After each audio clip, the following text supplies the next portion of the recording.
Bonne journée. Yasmine Lamy, c'est là pour nous parler des étiquettes de l'alimentation justement et des nouvelles obligations en matière d'étiquetage avec notamment des nouveautés en matière d'allergènes, Yasmine. Voilà, donc en matière d'allergènes, comme j'ai dit, il y a des obligations pour les éléments préemballés. Donc on est obligé de tout mentionner sur les étiquettes. Et il y a des nouvelles obligations pour les aliments non préemballés. Donc ça s'applique à tout le monde maintenant. Vous allez chez votre boulanger, chez votre boucher, vous allez au restaurant, à l'hôtel, à la cantine. On va devoir tout indiquer, que ce soit oralement ou par écrit. Si la personne ne peut pas vous le dire oralement, eh bien, elle devra toujours avoir un registre ou une affiche qui dit clairement, qui précise clairement tous les allergènes que contient. Tout comme au restaurant d'ailleurs. Voilà, c'est mentionné sur le menu. Voilà, et c'est la même chose si vos enfants vont à l'école et qui mangent à l'école sur le temps de midi, eh bien, vous devez aussi être au courant de ce qu'ils mangent et quels allergènes sont ajoutés aux ingrédients. Donc tout ça, c'est vraiment une nouvelle obligation qui est importante, parce que comme on l'a dit, les allergies, les intolérances sont de plus en plus fréquentes, donc c'est une obligation assez importante.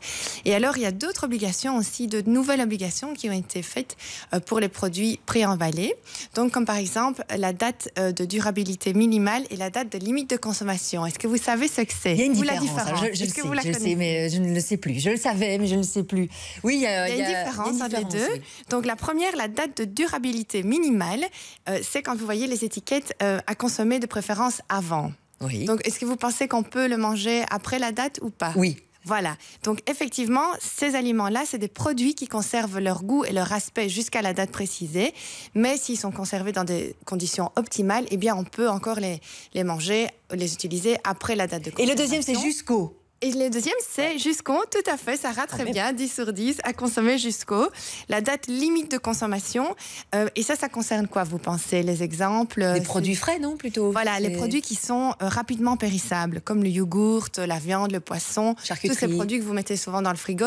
Eh bien, vous avez vraiment cette date limite que vous ne pouvez pas dépasser, parce qu'il y a un risque pour la santé si vous mangez après la date. Il y a d'autres mentions obligatoires aussi. Voilà, il y a d'autres mentions obligatoires. Donc ça, c'est une toute nouvelle obligation qui est venue un peu après toutes les obligations dont je vous ai parlé. Donc, depuis fin décembre 2016, c'est une obligation pour les apports nutritionnels. Vous voyez, quand vous achetez, par exemple, des Special K, pour ne pas les citer, oui. Vous avez donc toute une série de mentions qui doivent être indiquées. Donc, ici, vous voyez, les Special K ont été comparés avec les Frosties. Et alors, on voit que finalement, au niveau apport énergétique, il n'y a pas vraiment de différence. Oui. Mais donc, ça, voilà. Ça existait déjà. Mais ça existait déjà, mais ça a été... ici, quand vous achetez, par exemple, des produits light, par exemple, oui. Batcher, etc., il y avait déjà l'obligation de tout mentionner. Mais pour les autres produits, il n'y avait pas cette obligation. Maintenant, c'est obligatoire partout. C'est-à-dire que vous achetez un produit light, pas light, peu importe ce que vous achetez, eh bien, vous devez avoir toute cette série de mentions qui doit être mise sur l'étiquette. Donc, tout ce qui est valeur énergétique, acides gras saturés, matières grasses, sucre, lipides, glucides, etc. Sur tous les produits. Vous devez les voir partout et pas seulement sur le produit light. Est-ce qu'on contrôle tout ça? Alors, on contrôle tout ça. Donc, les compétences ici, c'est divisé entre deux services publics, donc entre le SPF Santé et le SPF Économie.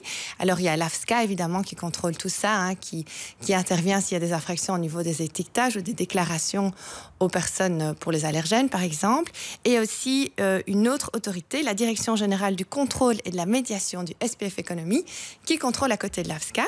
Alors, il y a quelques sites intéressants. Bon, les sites, c'est facile à retrouver, hein. Vous allez soit sur le site de l'AFSCA, www.afsca.be, le site du SPF Économie, ou alors le site de SPF Santé Publique, donc c'est healthbelgium.be.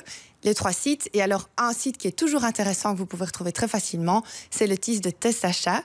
Donc ça, à testachat.be, vous avez un peu toutes les questions-réponses et toutes les infos utiles.